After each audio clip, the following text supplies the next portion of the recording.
Boa tarde. Boa tarde, pessoal. Tudo bem? Que bom. Pessoal, eu sou o professor Alexandre Moura. Alguns já me conhecem, né? Sou professor de matemática. E hoje eu vim trabalhar com vocês um assunto que é fundamental para a prova do Enem, tá, gente? Hoje a gente vai falar um pouquinho a respeito do tema de estatística. Em outros encontros, eu já cheguei a comentar com vocês o seguinte: existem determinados temas que às vezes trazem muita dificuldade para os alunos. Vou dar um exemplo simples, um exemplo do tema de logaritmos, né? Quando cai um assunto de logaritmo na prova, às vezes é um Deus nos acuda. Por quê? Porque logaritmo por si só já é um assunto que traz um pouco de dificuldade. E às vezes em que o tema de logaritmo foi abordado na prova do Enem, esse tema foi abordado de uma forma bem forte, bem pesada, né? Então assim, mas o que é que a gente precisa perceber? Logaritmo é um assunto que cai em todas as provas? Não. Nas últimas 3 provas vem caindo, mas passou muito tempo sem ser abordado logaritmo. Então assim, existem determinados temas que não adianta a gente se preocupar demais. Já existem outros que a gente sabe que em todas as provas a gente vai ser abordado. E principalmente, pessoal, se a gente já souber que o tema é relativamente simples, eu acho que é nesse tipo de tema que a gente precisa se agarrar um pouquinho mais. O que a gente vai ver hoje com vocês é a parte da estatística mais básica. Agora, pelo fato de ser a mais básica, não significa dizer que é a menos importante. Vocês vão encontrar sempre desse tema que eu vou abordar hoje com vocês, que é a parte de resolução de problemas e inferência. O que é uma inferência? É você conseguir tirar conclusões a partir de gráficos e tabelas, tá certo? Então vocês vão ver o seguinte: a matemática que a gente vai utilizar hoje com vocês é uma matemática extremamente elementar, extremamente básica. Vocês vão ver que uma questão ou outra a gente vai aplicar um pouquinho da ideia de porcentagem, a gente vai aplicar um pouquinho da ideia de regra de 3, mas a grande maioria das questões que a gente vai resolver agora são questões que a simples análise do gráfico, a simples inferência, a forma de você concluir ou tirar conclusões a respeito dos gráficos, isso já é suficiente para resolver de forma bem adequada os problemas, tá bom? Então eu queria que vocês pegassem, por favor, a apostila de vocês, lá na página de número 60. Vamos ver comigo. Hoje a gente vai trabalhar, gente, como eu falei, o tema de estatística. E na apostila de vocês tem esse recorte que eu queria ler, onde diz assim, ó: nos dias atuais, um dos requisitos para a formação dos cidadãos está na organização e manipulação de dados encontrados em gráficos vinculados nos meios de comunicação. Esta organização e manipulação têm sido mais exigidas do leitor, uma vez que no mundo moderno, os meios de comunicação de massa, escrito e visual, utilizam a forma frequente gráficos e tabelas nos mais variados assuntos. Então hoje, pessoal, quando a gente pega um jornal escrito, quando a gente vê um telejornal, a gente sabe que dentro deles a estatística está presente. Por quê? Porque existem muitas informações que são passadas para o leitor, são passadas para o telespectador, através de quê? Através de gráficos e tabelas. Então, gráfico e tabela é uma forma que é extremamente conveniente, extremamente interessante da gente conseguir condensar uma quantidade grande de informações. Quando você quer sintetizar informações, a gente consegue passar isso através de quê? De gráficos e tabelas. É muito mais interessante do que a gente pegar um texto que tem um monte de número e às vezes a gente não consegue fazer as comparações. Quando você coloca num gráfico, você tem a possibilidade de comparar, por exemplo, um gráfico que indica, por exemplo, a intenção de voto, por exemplo, para um determinado cargo. Quando você vê aquelas tabelas, aqueles gráficos lá nos programas de TV, né, o que é que a gente vê? A gente vê a diferença de um candidato para o outro, a gente consegue ver o percentual de crescimento ou o percentual de queda de aprovação da população. Então, o gráfico permite com que a gente tenha determinadas informações, tenha determinadas ideias de uma forma mais simples para conseguir interpretar. E é esse o nosso objetivo da aula de hoje, tá bom? Trabalhar com a ideia de gráficos e tabelas. Gente, a primeira questão que nós vamos trabalhar, página de número 59, acompanhem comigo, por favor. A questão diz assim, ó: o termo agronegócio não se refere apenas à agricultura e à pecuária, pois as atividades ligadas a essas produções incluem fornecedores de equipamentos, serviços para a zona rural, industrialização e comercialização dos produtos. O gráfico seguinte mostra a participação percentual do agronegócio no PIB brasileiro, tá? Então vejam, essa primeira questão que está aí, na página 60, a primeira e a segunda questão, é uma questão que depois, com mais paciência, com mais calma, eu queria que vocês dessem uma lida, porque essas questões aqui são questões para vocês treinarem um pouco, tá certo? Vocês vão ver que a primeira questão, ela traz um gráfico e ela vai perguntar alguma coisa relacionada ao desenvolvimento desse gráfico. Qual é o período que mais aumentou, qual é o período que mais reduziu. Então vocês vão ver que o cálculo para essa questão é totalmente desnecessário. O que a gente vai fazer na realidade, o que é? É utilizar o bom senso, ter paciência para fazer leitura correta dos gráficos e a sua interpretação, tá bom? Então, a primeira e a segunda questão, que tem lá na página 60, tem duas questões para vocês darem uma olhadinha e tentarem resolver. E são questões extras. Vamos para as questões de sala, que a gente vai trabalhar hoje, que são questões que têm mais ou menos a mesma ideia. Galera, primeira questão, onde tem assim, ó, exercícios base, lá na página 60, primeira questão. Uma questão bem recente, questão do Enem de 2016. A questão diz assim, ó, o cultivo de uma flor rara só é viável se do mês do plantio para o mês subsequente, o clima da região possui as seguintes peculiaridades. Primeira, a variação do nível de chuvas, que é a pluviosidade, nesses meses, não for superior a 50 milímetros. Então, vejam só, isso é uma condição que a questão está dando para que o plantio de uma determinada flor seja possível, né? Então, o cultivo de uma flor rara só é viável se, no mês do plantio, para o mês subsequente, o clima da região possui as seguintes peculiaridades. A variação do nível de chuvas nesses meses não for superior a 50 milímetros, a temperatura mínima nesses meses for superior a 15 graus centígrados e ocorrer nesse período um leve aumento não superior a 5 graus centígrados na temperatura máxima. Então vejam que existem 3 condições necessárias para que o plantio dessa flor rara seja possível.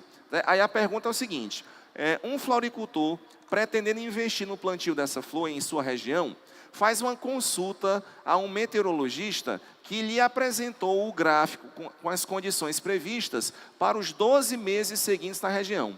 Aí a pergunta da questão é o seguinte, com base nas informações do gráfico, o floricultor verificou que poderia plantar essa flor rara quando? Qual é o mês escolhido, tá? Bem, vejam só, essa questão aqui é uma questão que não é muito parecida com a maioria das questões de matemática que habitualmente a gente faz. Em que sentido, Alexandre? Pessoal, na maioria das questões de matemática que a gente está habitualmente trabalhando, são aquelas questões que você faz um cálculo, encontra o resultado e depois marca lá a opção correta, né? Você faz o cálculo, vê o resultado e marca. Essa aqui não. Essa questão aqui você não vai fazer um cálculo. Essa questão aqui é uma questão de inferência, uma questão onde você precisa tirar algumas conclusões. Então, como é que a gente vai fazer essa questão? A gente vai ter que analisar item por item.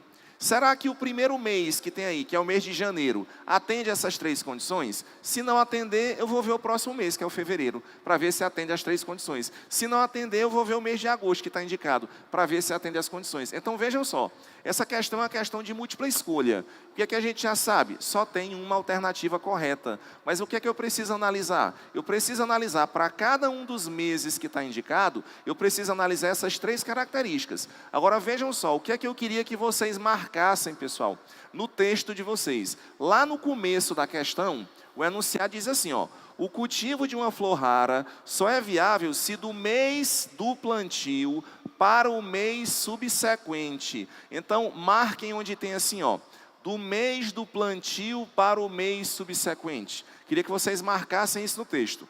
Do mês do plantio para o mês subsequente. Significa dizer o seguinte, do mês que eu estou plantando para o próximo mês que segue, existem 3 condições que precisam ser atendidas. Vamos ver de novo. Primeira condição, A variação do nível das chuvas não pode ser superior a 50 milímetros. Segunda condição, a temperatura mínima nesses meses tem que ser superior a 15 graus centígrados. E a terceira condição, ocorrer nesse período um leve aumento não superior a 5 graus centígrados na temperatura máxima. Então, o que é que a gente vai verificar? Qual é o primeiro item que tem? O primeiro item que tem é o mês de janeiro, né?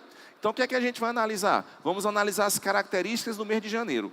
A primeira coisa que eu vou verificar é se essa condição é atendida. Ó. Será que a variação do nível de chuvas nesses meses não vai ser superior a 50 milímetros? Que variação é essa? Eu tenho que pegar um mês e o seu mês subsequente. Eu tenho que pegar um mês e o mês que vem logo após ele. Então, vamos analisar o mês de janeiro. Por que tu vai analisar janeiro? Porque é a primeira opção que tem. Certo? E eu vou analisar o mês que vem depois de janeiro, que é o mês de fevereiro. Eu vou comparar janeiro com fevereiro. Se a gente fizer essa comparação, primeira coisa que eu vou ver, ó, tá vendo essa barrinha vertical que aparece de cinza? O que é que essa barrinha representa? A pluviosidade. Então vejam que o gráfico aqui, ele mostra para a gente 3 informações. Tem a pluviosidade, que é essa parte que está cinza, essa barrinha comprida. Tem a temperatura máxima, que é essa linha que está cheia. E tem a temperatura mínima, que é essa linha que está pontilhada. Então, um gráfico só fornece para a gente 3 informações. Pluviosidade, temperatura máxima e temperatura mínima. O que é que a gente está fazendo? Vejam que tem informações nesse gráfico do lado esquerdo e do lado direito. Do lado esquerdo tem assim, ó, pluviosidade, e do lado direito tem temperatura. Então, se eu quiser saber qual foi a pluviosidade no mês de janeiro, fevereiro, março, eu tenho que puxar uma setinha para o lado esquerdo. Então, o que é que eu fiz? Eu peguei o mês de janeiro, vi a altura dessa barrinha e puxei lá para o lado esquerdo. O que é que está indicando? Que a pluviosidade é um valor bem pertinho de 150 milímetros. Quanto exatamente, Alexandre? Não sei, mas é bem pertinho de 150, 149, 148, alguma coisa desse jeito. Agora vamos ver o que é que acontece com o mês subsequente. O mês subsequente é o mês de fevereiro. Se eu puxar uma barrinha para o mês de fevereiro, quanto é que dá a pluviosidade? A pluviosidade dá menos do que do mês de janeiro? Dá. Mas eu quero saber se essa condição é atendida, ó. Será que a variação do nível de pluviosidade não é superior a 50 milímetros? É verdade. Porque vejam o seguinte, ó, quanto é que está marcando para o mês de fevereiro? Quase 150. Quanto é que está marcando para o mês de fevereiro? Menos do que 150, não está? Mas olha só, esses 2 valores, a diferença de um para o outro, eu consigo garantir que é menor do que 50 milímetros. Porque vejam que tem a marcação do 150. E lá embaixo tem a marcação do 100. Se fosse do 100 para o 150, era exatamente 50 milímetros. Mas essas 2 barrinhas que a gente está colocando, quando a gente pulsou as setas, a gente consegue ver que a diferença de pluviosidade do mês de janeiro para o mês de fevereiro é menor do que 50 milímetros. Significa dizer que a primeira condição a gente consegue atender, né? Para o mês de janeiro, se eu comparar com o mês de fevereiro, a pluviosidade, a diferença não é superior a 50 milímetros. Então é verdade. Mas tem mais 2 outras condições que eu tenho que atender. Eu só consegui passar da primeira. Vamos ver qual é a outra condição. Pessoal, a outra condição que está sendo indicada... Deixa eu passar aqui, ó. A outra condição que está sendo indicada é o seguinte, é que a temperatura mínima nesses meses não pode ser superior a 15 graus centígrados. O que é que eu vou fazer? Eu vou indicar a temperatura mínima dos 2. Alexandre, onde é que está a temperatura mínima? Nessa linhazinha que está pontilhada. Na linha que está pontilhada, o que é que eu fiz? Eu puxei para o mês de janeiro e puxei para o mês de fevereiro.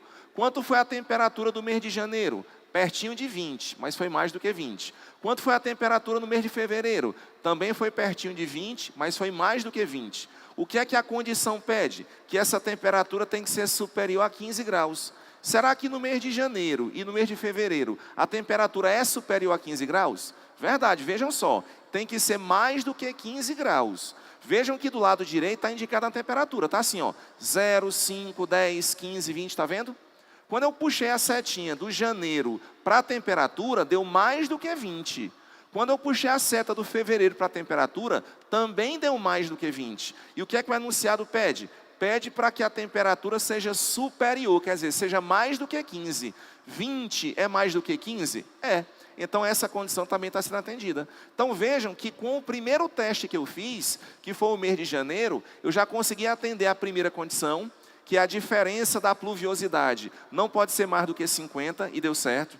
A segunda condição, a temperatura mínima nesses 2 meses, janeiro e fevereiro, não pode ser superior a 15, aliás, tem que ser superior a 15, e isso é verdade. E uma terceira condição que está sendo pedida, pessoal, é exatamente isso aqui, ó.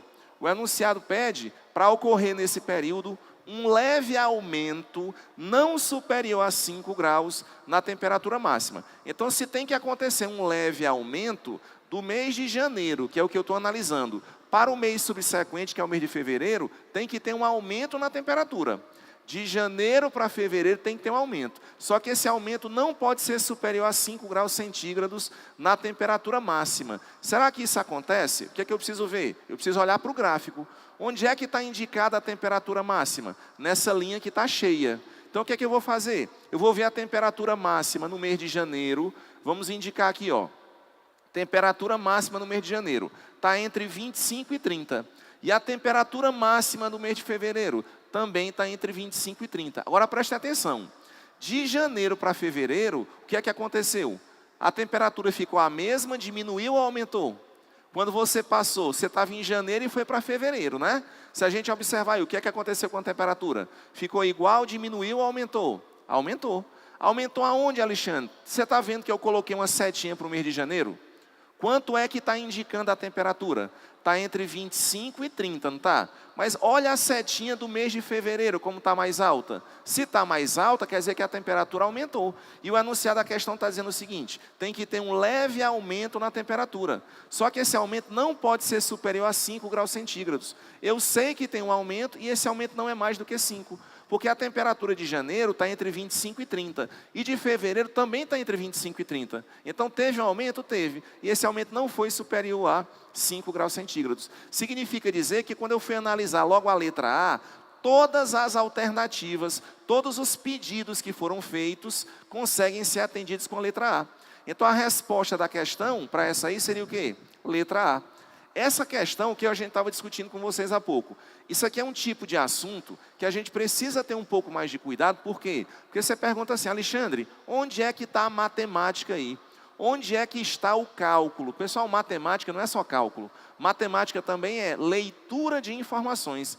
Você saber ler um gráfico, você saber ler uma tabela, você tirar conclusões de aumento, de redução, isso tem a ver também com a linguagem matemática. A gente não está trabalhando matematicamente só no fato da gente estar fazendo cálculo, tá certo? Então, é esse tipo de questão que a gente vai enfrentar. Alexandre quer dizer, então, que as questões que a gente vai trabalhar hoje, nenhuma delas tem cálculo para fazer? Tem. Tem algumas que tem cálculo para fazer, mas o cálculo é muito pequenininho. Como eu falei, é muito mais questão de interpretação. Então, galera, pergunta da primeira questão, resposta letra A. Beleza? Vamos para a próxima. Vamos fazer a leitura agora, gente, da segunda questão. Meus amigos, a segunda questão diz assim, ó. Uma pesquisa de mercado foi realizada entre os consumidores das classes sociais A, B, C e D, que costumam participar de promoções, tipo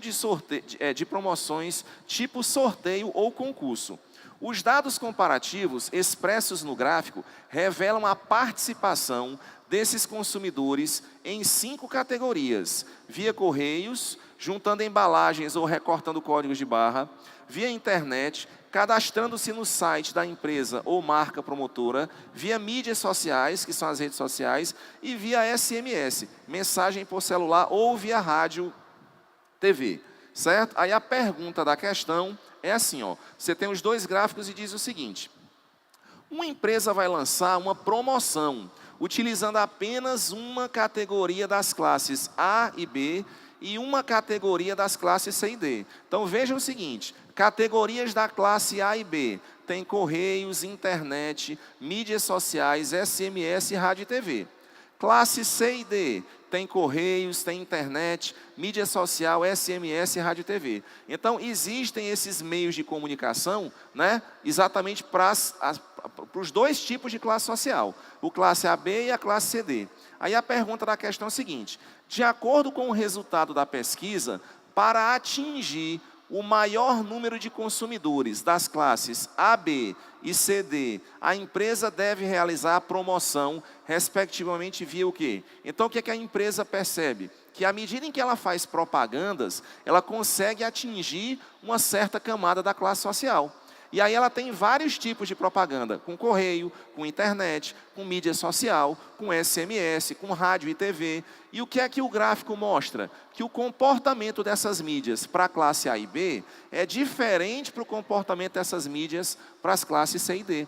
O que é que o enunciado pede? O enunciado disse que, de acordo com essa pesquisa, essa empresa ela quer atingir a maior quantidade possível de consumidores das classes A, B e C, D. E ela pergunta que tipo de propaganda ela vai fazer.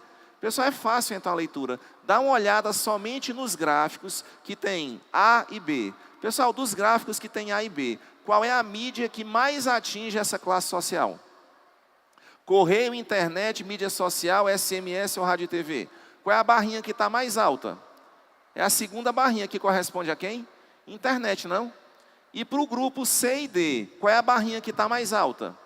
A barrinha que está mais alta é a barrinha escura. Essa barra escura corresponde a quem? Correios. Então significa dizer que se essa empresa quer fazer uma propaganda e quer atingir as classes A e B, ela tem que fazer essa propaganda via internet. Porque o gráfico mostra que a internet é que tem mais chegada nessas classes sociais A e B. Se ela quer fazer uma propaganda para as categorias C e D, o que é que mais atinge essas categorias? A parte de correios. Então a pergunta da questão é, o que é que ele tem que escolher? O que é que ele precisa escolher então, pessoal? Internet e correios. Onde é que tem essa informação? Internet e correios, qual é o item?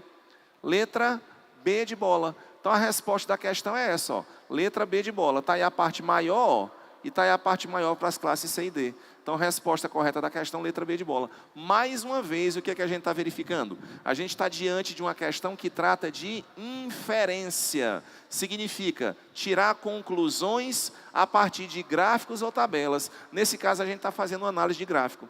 Está tranquilo essa, gente? Beleza?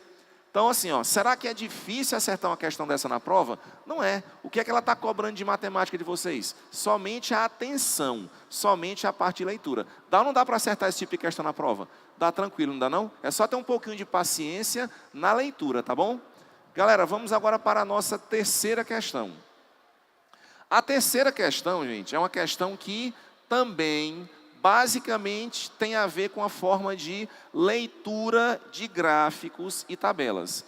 Tem cálculo para fazer aqui? Tem. Só que o cálculo é pequenininho nessa questão. Agora a gente precisa ler para tentar entender. Vamos lá. O enunciado diz assim, gente, ó. O gráfico apresenta as taxas de desemprego durante o ano de 2011 e o primeiro semestre de 2012, na região metropolitana de São Paulo. A taxa de desemprego total é a soma das taxas de desemprego aberto e oculto. Então é importante que vocês marquem isso no texto de vocês, porque a gente vai precisar para a resolução da questão. Onde tem dizendo assim, ó, a taxa de desemprego total é a soma das taxas de desemprego aberto e oculto. Então, gente, quando a gente observa o gráfico, o que é que esse gráfico indica para a gente? Os 3 tipos de desemprego. Ela representa o total, que é essa linha, representa o oculto, que é essa barrinha que está branquinha, e representa o aberto, que é essa barrinha que está representada em cinza. Então vejam que um gráfico só nos traz 3 informações. Qual é o total de desemprego, qual é o desemprego que eles chamam de desemprego oculto, e qual é o desemprego que eles chamam de desemprego aberto. Tudo bem? Nos meses de janeiro, fevereiro, março, até dezembro. Aí a pergunta da questão é o seguinte, ó. Suponha que a taxa de desemprego oculto do mês de dezembro de 2012 tenha sido metade da mesma taxa em junho de 2012. Opa, vamos parar aqui, que já tem um cálculo para a gente fazer. Vamos lá de novo. Suponha, marquem isso que eu estou lendo para vocês, ó. Suponha que a taxa de desemprego oculto, pessoal, a taxa de desemprego oculto, o que é? Essa barrinha que está branca, né? A taxa de desemprego oculta, essa barrinha que está branca. Então vamos ver. Suponha que a taxa de desemprego oculto do mês de dezembro de 2012, vejam que essa taxa não está aparecendo no gráfico, né? Só que ele diz que essa taxa tenha sido metade da mesma taxa em junho de 2012. Então, essa taxa em dezembro é metade da taxa que aconteceu em junho de 2012. Eu estou falando de que taxa? Taxa de desemprego oculto. Então, vamos ver na tabela. Desemprego oculto. A gente já está vendo o mês de janeiro, fevereiro, março, abril, maio, junho. Mas o mês de dezembro eu não estou vendo o desemprego oculto. E o que é que o enunciado diz? Que essa taxa é metade da mesma taxa que ocorreu em junho. Pessoal, em junho, qual é a taxa de desemprego oculto? Vê aí para mim. Em junho, qual é a taxa de desemprego oculto? 2,2. Cadê isso, Alexandre? Está aí no gráfico, ó. Essa barrinha branca que está no mês de junho, tá certo? Então, eu sei a taxa no mês de junho. E o que é que o enunciado diz que acontece em dezembro? Diz que em dezembro essa taxa é metade. Tá, então quanto é metade de 2,2? Metade de 2,2 é 1,1. Então, eu já sei que em dezembro, eu vou já fazer esse cálculo, em dezembro, a taxa vai ser 1,1, porque o texto diz que é metade da taxa que foi cobrada em junho. O que mais? Diz também que a taxa de desemprego total em dezembro de 2012 é igual à taxa em dezembro de 2011. A taxa em dezembro de 2012 é a mesma taxa em dezembro de 2011, certo? Aí a pergunta da questão é o seguinte: nesse caso, a taxa de desemprego aberta em dezembro de 2012 teria sido em percentuais, aproximadamente quanto? O que é que eu vou fazer? Eu vou pegar essa taxa que está aqui, tá bom? Ó.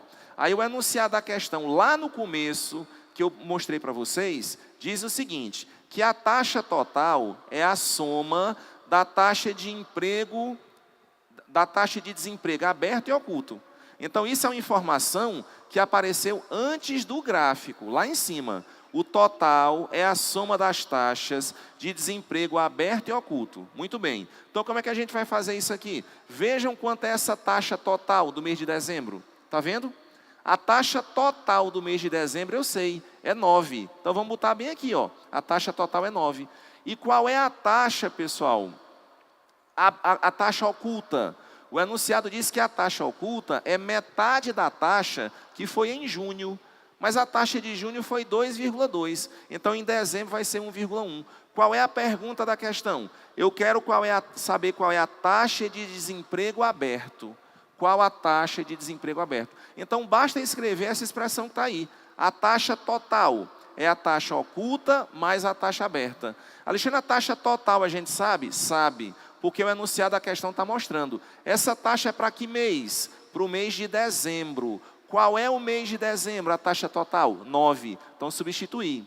Depois, fala da taxa oculta. A taxa oculta de que mês? Do mês de dezembro. Quanto é que o enunciado disse que essa taxa oculta? Diz que é metade do que está sendo em junho. Em junho é 2,2. Então, essa taxa que eu estou procurando é 1,1. Então, fica essa conta aí, ó, 9 igual a 1,1 mais a taxa que está em aberto. Como é que a gente faz agora? É só fazer a continha básica, ó. Então, 9 igual a 1,1 mais a taxa aberta. Esse 1,1 você passa para o outro lado, a conta que tu vai fazer é 9 menos 1,1. Quanto é que é 9 menos 1,1? 7,9. É só isso a resposta da questão. O cálculo é bem pequenininho. Então, vejam o seguinte, onde é que dá mais trabalho resolver esse tipo de questão? Será que é o cálculo que dá mais trabalho? Não. O que é? É a interpretação. Porque às vezes você tem muitas informações no mesmo gráfico. Então, se você não tiver paciência para ler e sair marcando no gráfico exatamente o que o texto está pedindo, porque o texto fala de total, fala de taxa oculta, fala de taxa aberta. Então, é importante que à medida em que você for lendo o texto, você vai lá para o gráfico e vai tentando identificar onde é que está no gráfico. Porque vejam que o cálculo da questão é bem elementar, né? É só fazer 9 menos 1,1. E todas essas informações o gráfico já traz para a gente. Então, resposta 7,9. Qual item correto? Letra E. Resposta letra E. É isso. Beleza? Vamos mais, galera. Vamos agora na questão de número 4, tá? Vamos acompanhar comigo aqui a questão de número 4. Vejam só, meus amigos. A questão de número 4, ela nos diz o seguinte, vamos acompanhar aqui, essa questão, ela já vai cobrar de vocês, essa questão já vai cobrar de vocês um pouquinho mais. Por quê? Porque essa aqui, na realidade, tem um pouquinho de conta para fazer. Vamos acompanhar aqui, ó. O enunciado diz o seguinte, em 2010, cerca de 3,24 milhões de passageiros foram transportados entre os Estados Unidos e o Brasil. Prestem atenção nessa informação. Vocês vão marcar porque a gente vai precisar disso.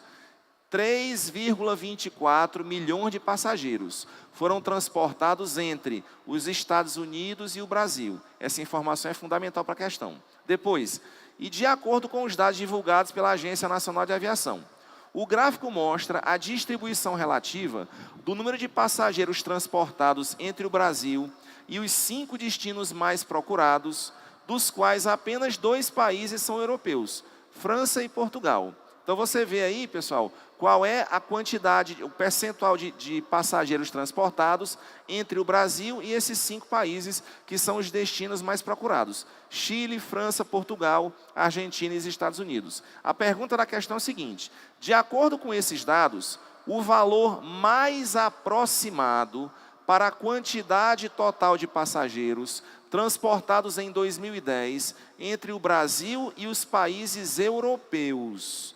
Nesse gráfico, quanto é? Alexandre, essa informação o enunciado não dá.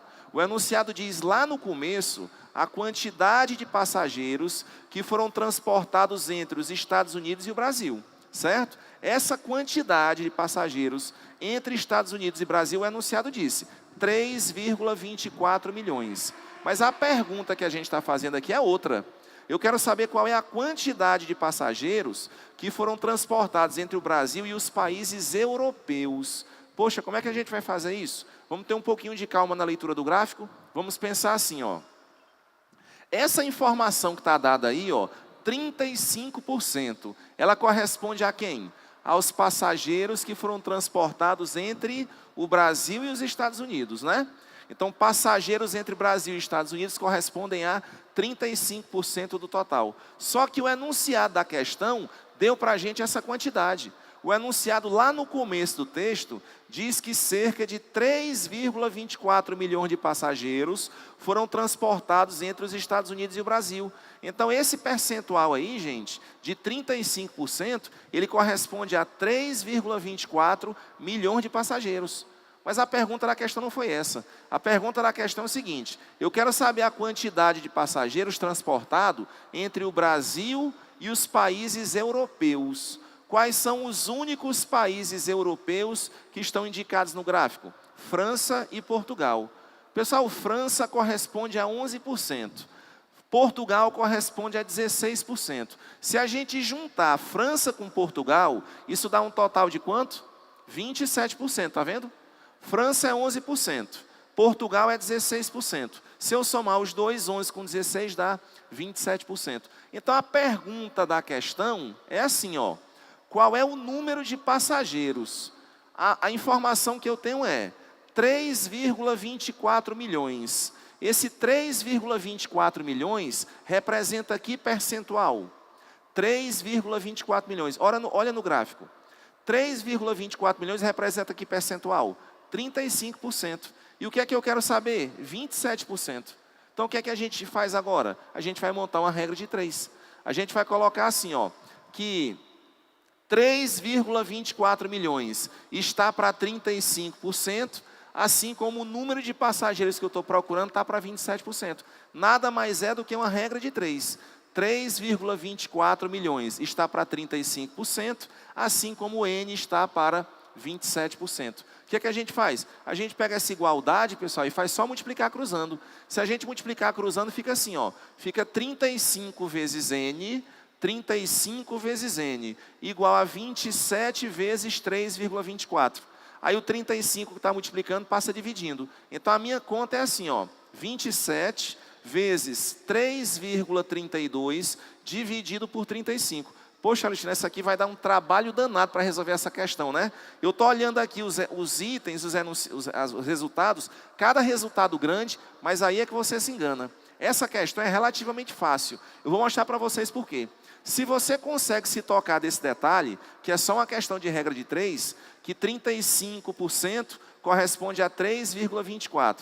E 27% corresponde a quanto? É o N, né? Aí você faz 27 vezes 3,32 dividido por 35. Se tu fizer só essa conta, 27 vezes 3,32, tu já consegue praticamente resolver a questão.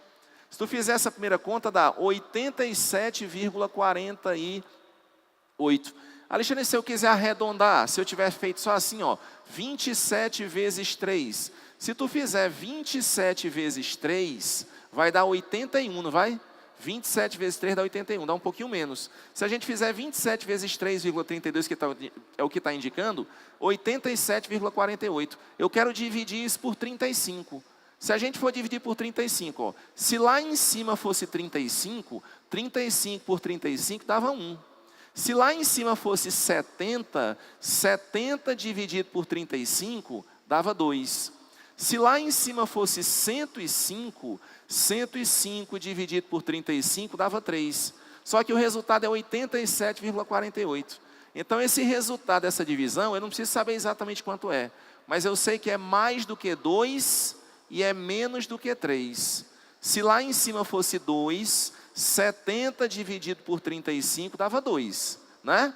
Se lá em cima fosse 105, 105 por 35 dava 3. Então o resultado dessa divisão dá mais do que 2 e menos do que 3. Tem algum resultado que é mais do que 2 e é menos do que 3? Tem, qual é? É o 2.499.428. Eu lá vou fazer essa conta, não precisa fazer essa conta. Então entender esse detalhe. Existem questões, às vezes, que você tem que ter essa capacidade de prever um resultado, essa capacidade, a capacidade de estimar um resultado, porque eu não fiz a conta. Eu não peguei 87,48 para dividir por 35, não. Eu estimei o resultado. Eu disse que o resultado dessa divisão está entre 2 e 3. E aí eu fui ver nas opções, só tem uma opção que está entre 2 e 3, que a resposta correta, então, seria a letra D de dado. Então, a alternativa correta é a letra D. Marquem aí. Só isso é a resolução da questão. Beleza, galera? Vamos para frente, vamos mais. Então, vejam só. Resposta da questão 4, letra D de dado. Beleza. Vamos para a questão 5. Gente, mais uma questão que a matemática que a gente vai utilizar aqui é 0. A gente só vai fazer leitura. É só cobrança de leitura isso aqui para vocês. Vamos acompanhar comigo a quinta? O enunciado diz assim, gente, ó. A diretoria de uma empresa de alimentos resolve apresentar para seus acionistas uma proposta de um novo produto. Prestem atenção no gráfico, porque o gráfico tem 3 informações.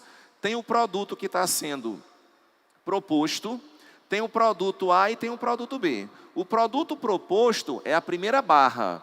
O produto A é a segunda barra e o produto B é a terceira barra. Então assim, ó, já existem no mercado 2 produtos, que é o produto A e o produto B. E a empresa está propondo um outro produto, que é essa primeira barra, o produto proposto. Então vejam só, a diretoria de uma empresa de alimentos resolve apresentar para seus acionistas uma proposta de um novo produto. Nessa reunião foram apresentadas as notas médias dadas por um grupo de consumidores que experimentaram um novo produto e os 2 produtos similares concorrentes, o A e o B. Então tem 2 concorrentes e tem esse produto novo que está no mercado. E aí, olha só, o que é que foi analisado? A forma, a textura, a cor, o tamanho, o sabor e o odor.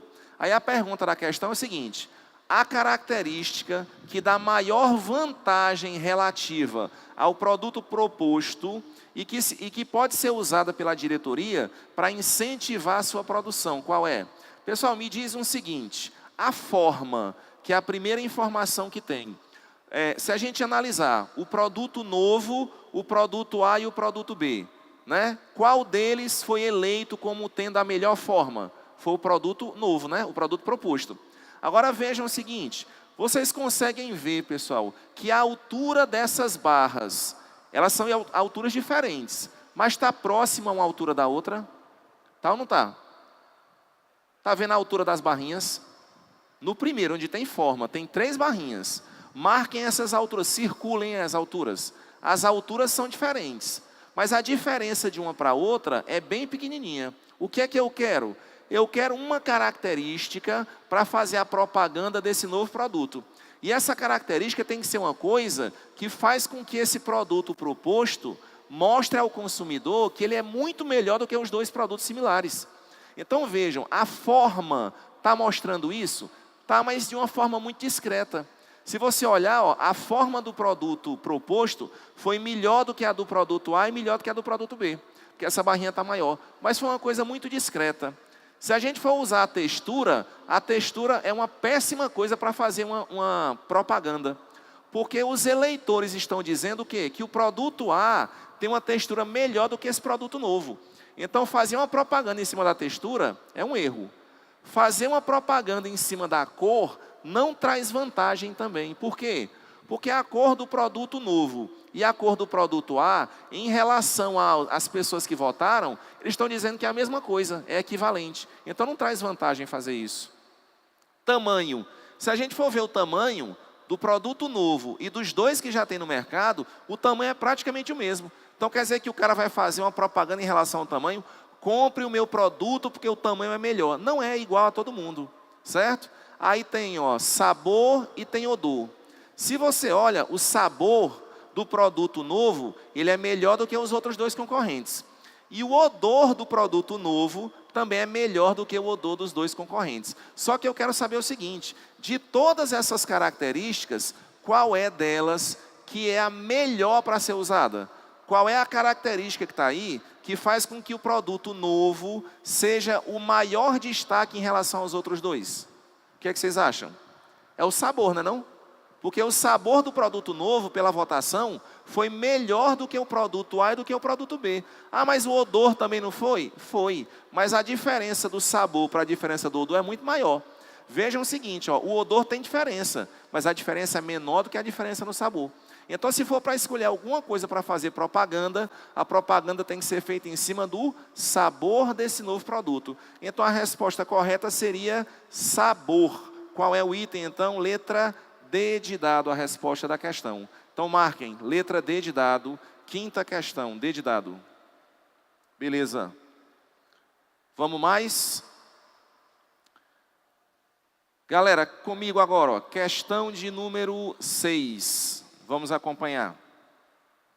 Vejam só, o enunciado da questão diz assim, ó, uma empresa registrou seu desempenho em determinado ano por meio do gráfico com dados mensais do total de vendas e despesas, tá certo? Aí tem assim, ó, total de vendas e despesas.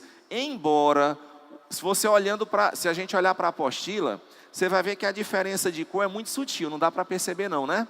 Mas a gente vai levar em consideração a seguinte ideia, que a primeira barra que aparece, a barra do lado esquerdo, sempre vai representar o total.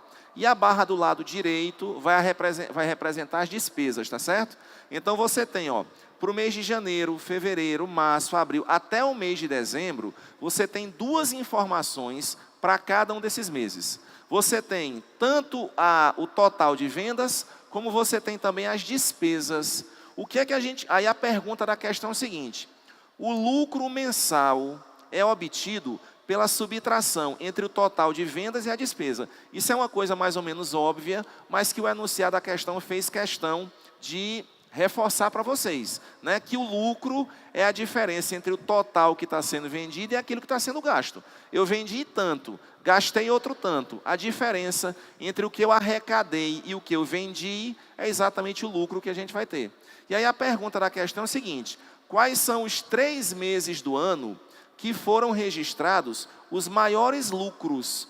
Quais os 3 meses do ano que foram registrados os maiores lucros? Bem, Alexandre, a gente pode analisar mês por mês? Pode. Não há necessidade, mas a gente pode. Se a gente for analisar mês por mês, o que é que eu vou ver? Em janeiro, pessoal. Em janeiro, qual foi o valor arrecadado? 2, né? E qual foi o total de despesa? 6. Poxa, eu vendi 2 e a minha despesa foi 6. Eu tive lucro? Não. Se eu só vendi 2, vamos imaginar que isso aí seja, sei lá, em milhões de reais. O cara vendeu 2 milhões de reais. mas a despesa dele foi 6 milhões, então ele está no prejuízo. Então no mês de janeiro ele foi prejuízo, ele não teve lucro. Mas assim, ó, dava para saber que ele teve prejuízo sem fazer a conta? Dava, gente? Hein, pessoal? Dava para saber que ele teve prejuízo sem fazer a conta? Dava, por quê? Porque eu estou vendo que a despesa dele foi maior do que o total de vendas, né? E o que é que o enunciado da questão está pedindo? Eu quero saber quais são os 3 meses do ano que foram registrados os maiores lucros. Onde é que vai ter lucro? Me diz onde é que vai ter lucro. Só quando a venda for maior do que a despesa. Então me diz o seguinte, quais são os meses do ano, olha aí, quais são os meses do ano que você vai ter lucro? Em que meses, é só olhar para o gráfico, em que meses, no mês de fevereiro também vai dar errado, ó. No mês de fevereiro vai ter prejuízo, né? A despesa foi maior do que a venda. Mas se você olhar direitinho para o gráfico, você vai perceber o seguinte, ó, no mês de julho, no mês de setembro, no mês de outubro, no mês de novembro e no mês de dezembro, nesses 4 meses, esses foram os únicos meses do ano em que a empresa teve lucro. Porque em todos esses meses, as vendas foram maiores do que as despesas. O que é que o enunciado da questão está pedindo? O enunciado da questão está pedindo para você me dizer quais foram os 3 meses em que esse lucro foi o maior possível. Me diz aí em que 3 meses os lucros foram os maiores possíveis. Dessas informações, onde é que o lucro foi maior? Julho, setembro, outubro, novembro ou dezembro? Onde é que o lucro foi maior? Em setembro. Quanto foi o lucro? O lucro não é a diferença de uma para outra? Quantas barrinhas tem, pessoal? Conta aí, ó, de diferença. 1, 2, 3, 4. Tem 4 barrinhas de diferença, né? Então, em setembro é onde teve o maior lucro. São 4 barrinhas de diferença. Em julho também teve lucro? Teve. 2 barrinhas só. Em outubro teve lucro? Teve. 1 barrinha. Em novembro teve lucro? Teve. 1 barrinha. Em dezembro teve lucro? Teve. Quantas barrinhas? 3. Então, quais foram os meses em que mais houve lucro? O mês de setembro, o mês de dezembro e o mês de julho. Então, o mês de setembro, o mês de dezembro e o mês de julho foram os 3 meses onde o lucro foi maior. Então, a resposta da questão é só isso. Os meses com lucro, onde os lucros foram maiores, são exatamente os meses de julho, setembro e dezembro. De novo, Alexandre, mas eu estou vendo que em outubro também teve lucro. Verdade. Mas a diferença entre a barra escura e a barra clara é só um espaçozinho. Em novembro também teve lucro, mas a diferença é só um espaçozinho desse. E nos outros meses que eu deixei marcados, em que também houve lucro, o lucro foi maior do que esses 2 que eu apaguei. Então a resposta à questão seria julho, setembro e dezembro. Onde é que tem essa informação? Julho, setembro e dezembro. Resposta é a letra A. Resposta da questão, letra A. Beleza? Bora mais. Galera, questão de número 7 agora. Vamos acompanhar. A questão 7 diz assim, ó. Um investidor inicia um dia com X ações de uma empresa, certo? No decorrer desse dia, ele efetua apenas 2 tipos de operações, comprar ou vender. Então o cara começa com uma certa quantidade de ações e todo dia ele só realiza 2 ações. Ou ele vai comprar ou então ele vai vender, certo? Para realizar essas ações, ele segue esses critérios. Primeiro critério, ele vende metade das ações que possui assim que o seu valor fica acima do valor ideal, que é o VI. Se vocês olharem no gráfico, onde é que é o VI?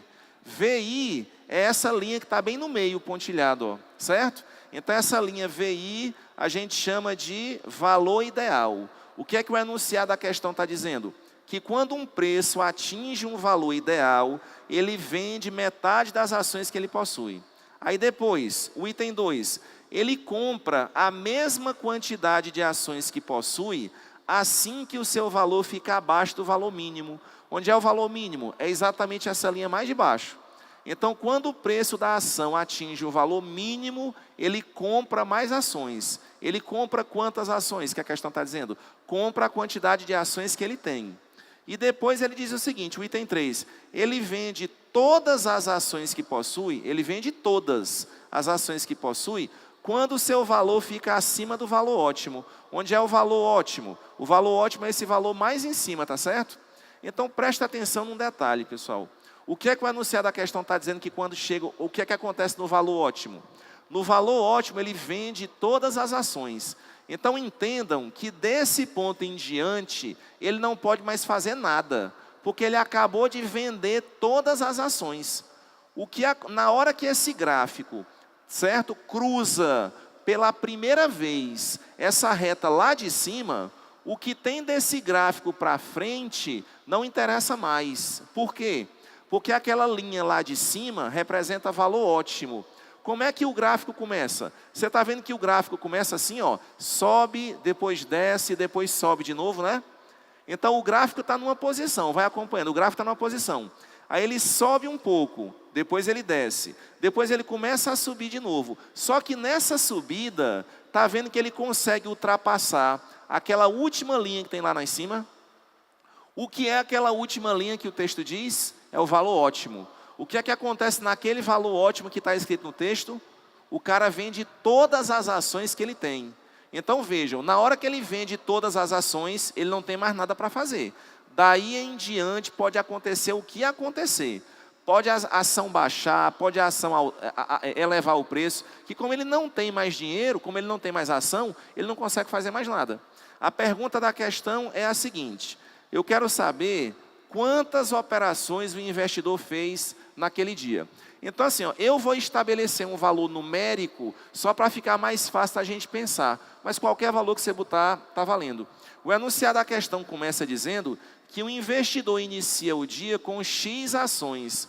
Como eu não sei quanto é esse X, eu vou dizer que são 100 ações. Alexandre, não podia botar outro valor? Você pode botar qualquer valor que você quiser. É só para a gente ter noção das operações, noção do que está acontecendo. Então vejam só, o cara começou as ações, o cara começou o dia com 100 ações. Tá, o que é que está acontecendo com o preço da ação? O preço da ação está subindo, não está? O preço da ação está subindo. Pessoal, quando chegar nesse ponto que eu estou marcando de azul, certo? Quando chegar nesse ponto, o que é que acontece? O preço, ele consegue passar dessa linha VI. Ele passa do VI. O que é que esse VI que a questão está dizendo? Esse VI que a questão disse é o valor ideal. O que é que está escrito no texto? Lá na primeira condição, que ele vende metade das ações que ele possui, assim que o seu valor ficar acima, não é abaixo, quando ele ficar acima do valor ideal. Então ele tinha 100 ações, a ação começou a valorizar, a ação conseguiu passar dessa reta que a gente chama de VI, que é exatamente o que ele chama de valor ideal. Na hora que passou, o que é que o enunciado da questão está dizendo? Que ele vai vender metade das ações que tem. Mas se ele estava com 100 ações e vende metade, ele vai ficar com quantas ações agora? 50. Significa dizer que nesse momento que eu estou botando a bolinha, foi a primeira operação que a pessoa fez. A pessoa tinha uma certa quantidade de ações e nesse momento ela vendeu metade. Foi uma operação que ela fez, tudo bem?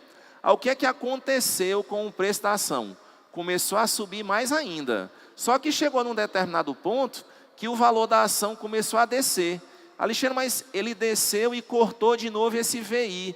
Tá? Quando corta esse VI, que é o valor ideal, vejam que está escrito no texto que ele só faz alguma operação quando o valor ficar acima do valor ideal.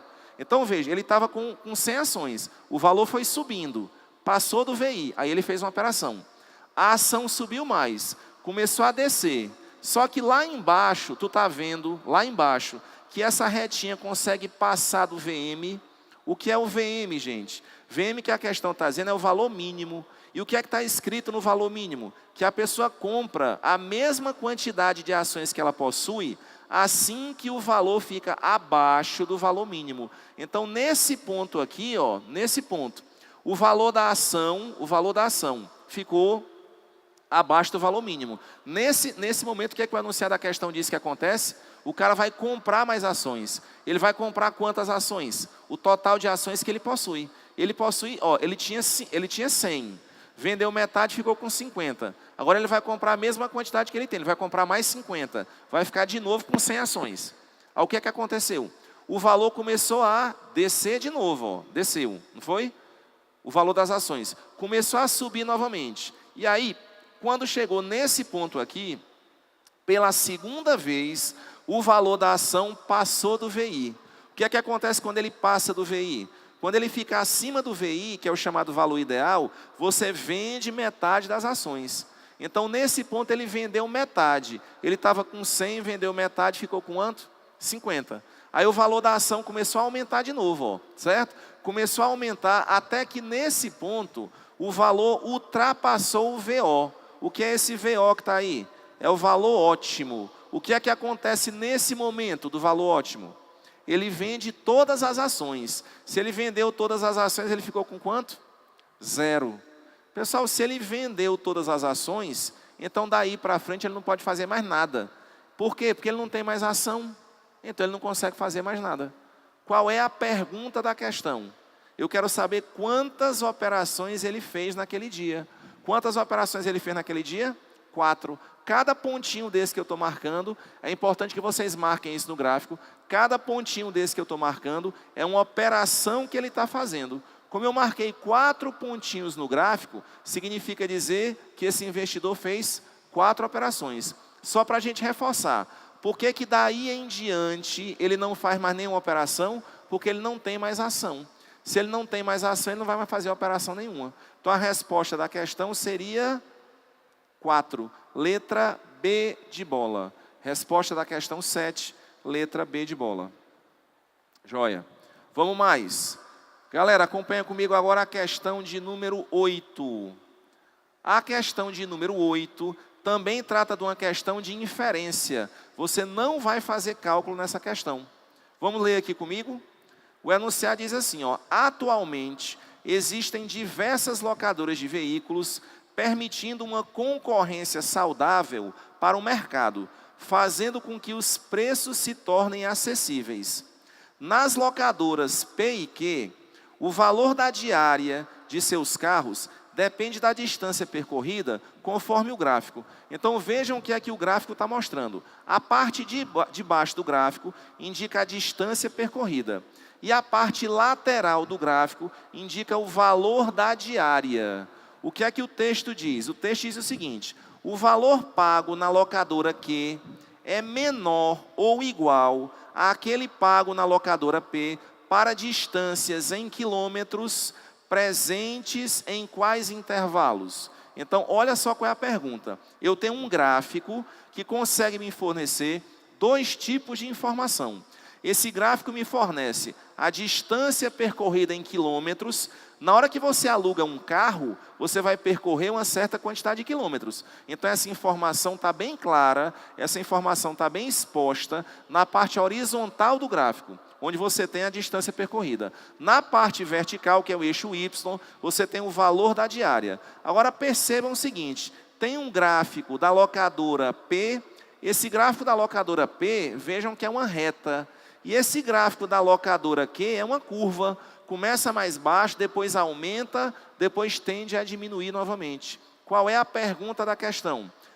O valor pago pela locadora Q é menor ou igual àquele pago pela locadora P para distâncias em quilômetros presentes em que intervalos? Então a pergunta é, quando é, pessoal, que alugar um carro pela locadora Q é mais barato do que alugar um carro pela locadora Q?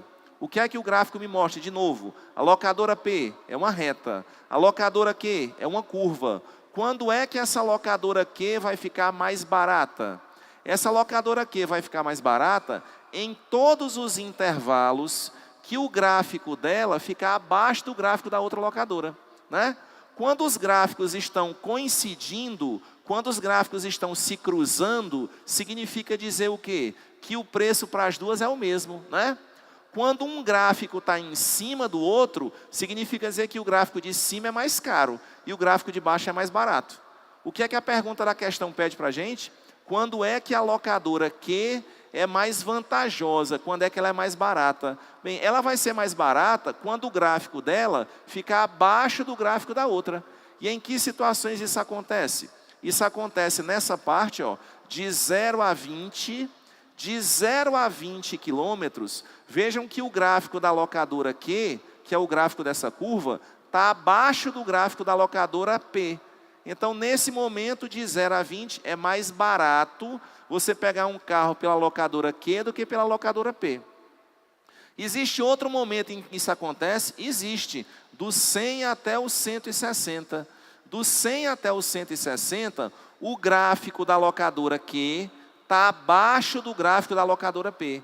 E no outro intervalo que eu não marquei, o gráfico está por cima. Se tiver por cima, está mais caro. Se tiver por baixo, está mais barato. E no momento em que os gráficos se cruzam, significa dizer o quê? Que o preço é o mesmo para as duas locadoras. Entenderam? Então, vamos lá. Quando é que pegar um carro na locadora Q é mais barato? Toda vez que o gráfico dela estiver mais abaixo. E quando é que o gráfico está mais abaixo? De 0 a 20, o gráfico está mais baixo. E de 100 a 160, o gráfico está mais baixo. Então, a resposta da questão seria esse aí, ó, procurar. De 0 a 20 e de 100 a 160. Tem essa resposta? De 0 a 20 e de 100 a 160? Tem. A resposta qual é o item? É o item D de dado. Resposta correta da questão, D de dado. Alexandre, o que é que eu devo fazer nessa questão? Você deve só marcar do jeito que eu estou marcando, ó. Marque esse pedacinho do gráfico, onde o Q está mais para baixo, e marque o outro pedacinho lá do outro lado, onde o gráfico do ponto Q também está mais para baixo. É só isso que você vai fazer, só isso que você vai marcar. Para indicar que nesses momentos, o preço da locadora Q é mais baixo do que o preço pela locadora P. Somente isso. Resposta da questão, letra D de dado. Beleza? Bora mais, galera. Questão de número 9. Vamos acompanhar aqui comigo. Gente, a questão 9 e a questão 10 são questões que a gente precisa ter um pouquinho mais de cuidado. Por quê? Porque essas questões elas vão cobrar um cálculo de vocês. Dessas questões que a gente vai estar resolvendo hoje, certamente a questão mais difícil é a questão de número 9. Por quê? Porque tem muito cálculo? Não, porque tem um detalhe que às vezes a gente não percebe. Presta atenção no texto. O enunciado diz assim, ó, o polímero de PET, politeraftalato de etileno, né? Isso era bom para o professor que estava aqui antes, o Alexandre Oliveira, professor de Química, né? É um dos plásticos mais reciclados em todo o mundo, devido à sua extensa gama de aplicações, entre eles fibras têxteis, tapetes, embalagens, filmes e cordas. Os gráficos mostram o destino do PET reciclado no Brasil, sendo que no ano de 2010, o total de PET reciclado foi de 282 quilotoneladas. Essa informação é importantíssima para a questão. Então vejam, o total de PET reciclado foi de 282 quilotoneladas, tá certo? Aí a pergunta da questão é a seguinte: de acordo com os gráficos, a quantidade de embalagens PET recicladas destinadas à produção de tecidos e malhas foi aproximadamente quanto? Pessoal, presta atenção num erro muito comum que a gente comete. O enunciado da questão está dizendo que o total de PET reciclado foi 282 quilotoneladas. E depois ele pergunta assim, ó, de acordo com o gráfico, qual é a quantidade de embalagens PET recicladas destinadas à produção de tecidos e malhas? Aí você olha para o gráfico que está do lado direito e tem assim, ó, tecidos e malhas, está vendo? Qual é o percentual que tem aí em tecidos e malhas? 30%. Aí vem logo na cabeça da pessoa fazer assim, poxa, Alexandre, eu já entendi como é que faz a questão então. O enunciado diz que o total reciclado foi 282. E eu quero saber qual é a quantidade que foi destinada para tecidos e malhas. Mas tecidos e malhas não corresponde a 30%? Então era só calcular 30% de 282. Não é isso. Alexandre, mas não é 30%? É, mas eu quero que vocês leiam o que está acima desse gráfico. Tem assim, ó, usos finais têxteis. No primeiro gráfico tem dizendo o seguinte, ó, que do total que foi reciclado, para a indústria têxtil, vai 37,8%. Para a indústria têxtil, vai 37,8%. Então, vejam só, do total que foi reciclado, qual foi o total reciclado? 282 quilotoneladas. Será que tudo que foi reciclado vai para a indústria têxtil? Não. E por que tu está falando, Alexandre, da indústria têxtil, se o enunciado da questão pediu tecido e malha? Porque tecido e malha vem de que tipo de indústria? Tecido e malha vem de que tipo de indústria? Da indústria têxtil. Então vejam que tem duas informações. Ó. A primeira informação é assim, ó, uso final. Tem assim, ó, resinas, 18,9. Embalagens de alimentos, 17,2. Laminados, né, fitas, tubos, outros, têxtil, 37,8. Então, do total, 37,8% vai para a indústria têxtil. E do que vai para a indústria têxtil, quer dizer, desses 37,8% do total, tem 27% que vai para cordas, monofilamentos, tem 43% que vai para peças que não são tecidos, e tem 30% que vai para tecidos e malhas.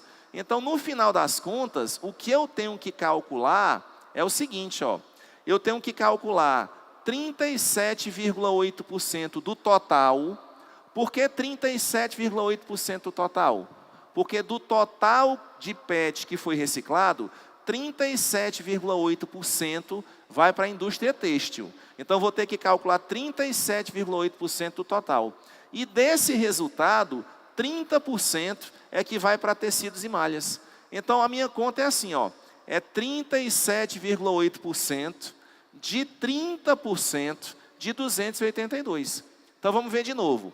O que é que significa 282?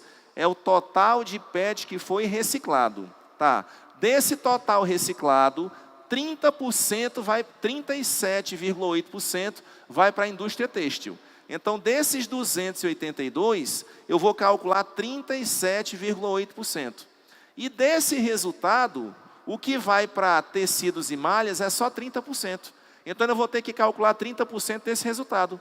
Então, é 37,8% dos 30% de 282.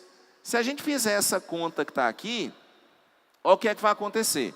37,8% de 30% de 282.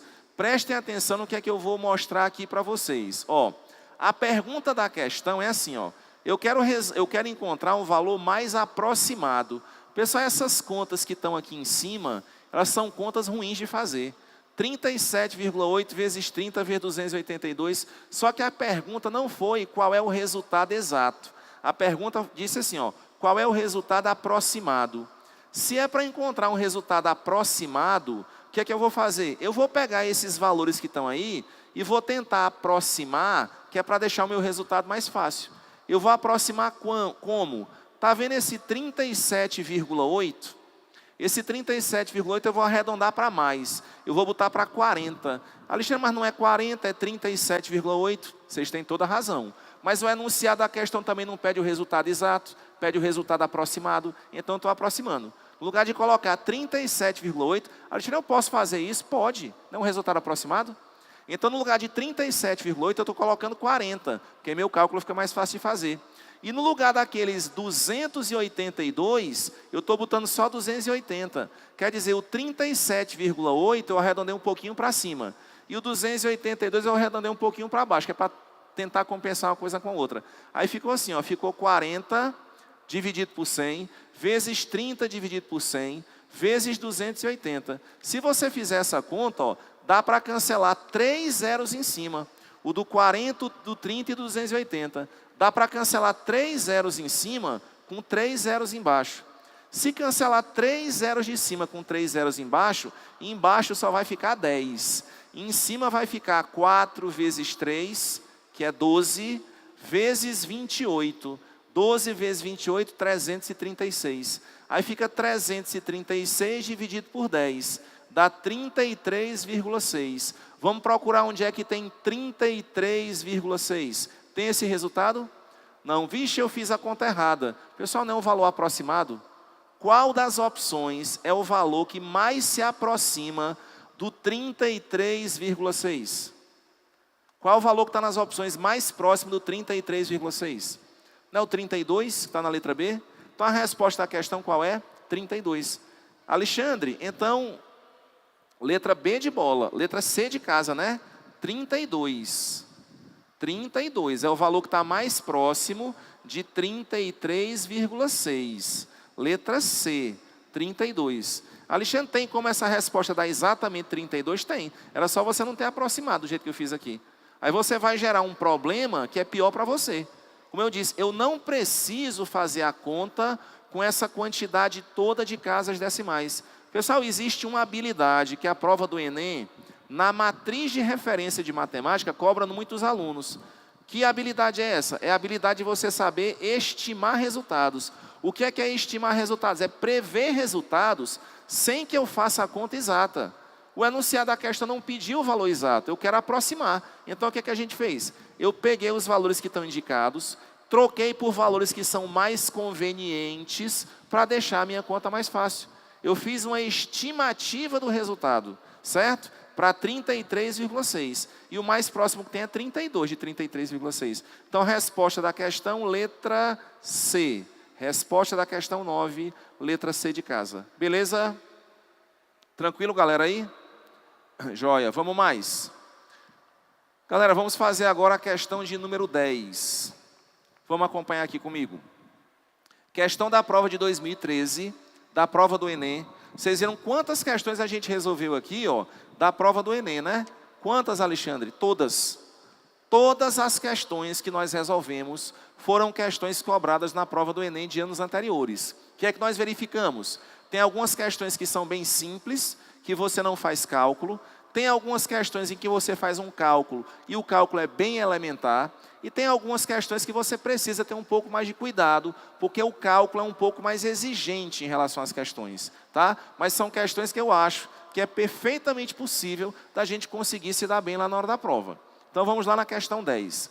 O enunciado diz assim, ó: o índice de eficiência utilizado por um produtor de leite para qualificar suas vacas é dado pelo produto do tempo de lactação, pela produção média diária de leite, dividido pelo intervalo entre partos.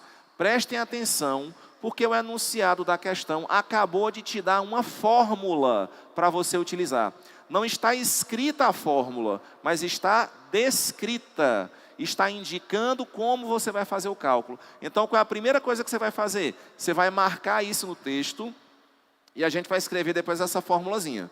O enunciado diz assim, ó: o índice de eficiência utilizado por um produtor de leite para qualificar suas vacas é dado pelo produto do tempo pela produção média de leite. Então, você tem que pegar o tempo, tem que multiplicar pela produção média de leite e depois dividir pelo intervalo entre os partos.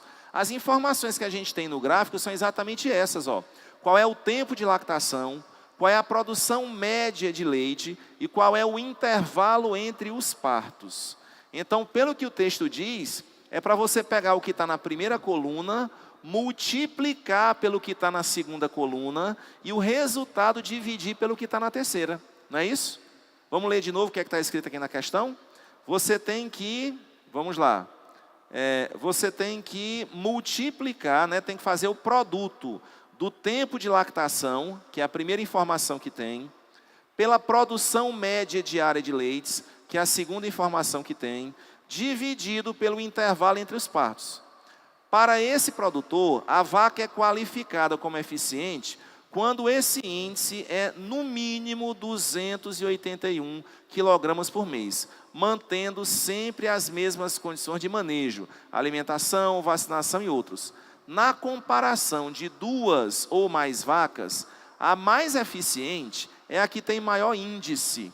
A tabela apresenta os dados coletados de 5 vacas. Então, de cada uma dessas vacas, você tem o tempo de lactação, a produção média diária de leite e o intervalo entre os partos. O que é que o enunciado da questão está pedindo? O enunciado disse o seguinte: após a análise dos dados, o produtor avaliou que a vaca mais eficiente. Qual a vaca mais eficiente? O que é que a gente vai fazer? Vamos tentar resolver essa questão aqui, meus amigos.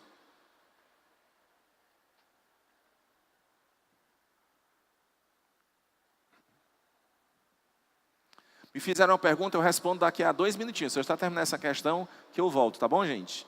Então, vejam só. O que é que eu escrevi aqui para vocês? Eu coloquei assim, ó.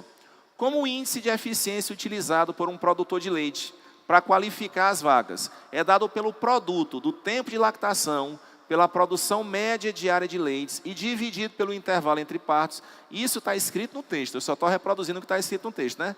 A vaca mais eficiente é a que tem maior índice. Alexandre, como é que tu sabe disso? Que a vaca mais eficiente é a vaca que tem maior índice. Isso é uma informação que o texto deu também. Que a mais eficiente é a que tem maior índice. Então, o que é que eu vou fazer? Eu vou calcular o índice de cada uma das vacas. Como é que você calcula o índice da primeira? A primeira vaca que tem aí é chamada vaca malhada. Como é que você tem que fazer? Você tem que fazer 360 vezes 12 e dividir por 15. Certo? Então, tu faz 360 vezes 12 e o resultado divide por 15. Se você fizer essa operação, o resultado dá 288. Então, esse é o índice da primeira vaca, que é a vaca malhada. A próxima é uma vaca chamada mamona. Como é que eu vou fazer para calcular o índice? Eu vou fazer 310 vezes 11 e vou dividir por 12. 310 vezes 11 dividido por 12 dá 284,2. Não precisava nem botar vírgula 2 não. Basta você botar 284, já é suficiente. Vejam que esse índice é pior do que o da anterior, porque a anterior foi 288 e dessa está dando 284. Vamos para a terceira vaca, que é uma vaca chamada Maravilha. Como é que calcula o índice dela? 260 vezes 14 dividido por 12.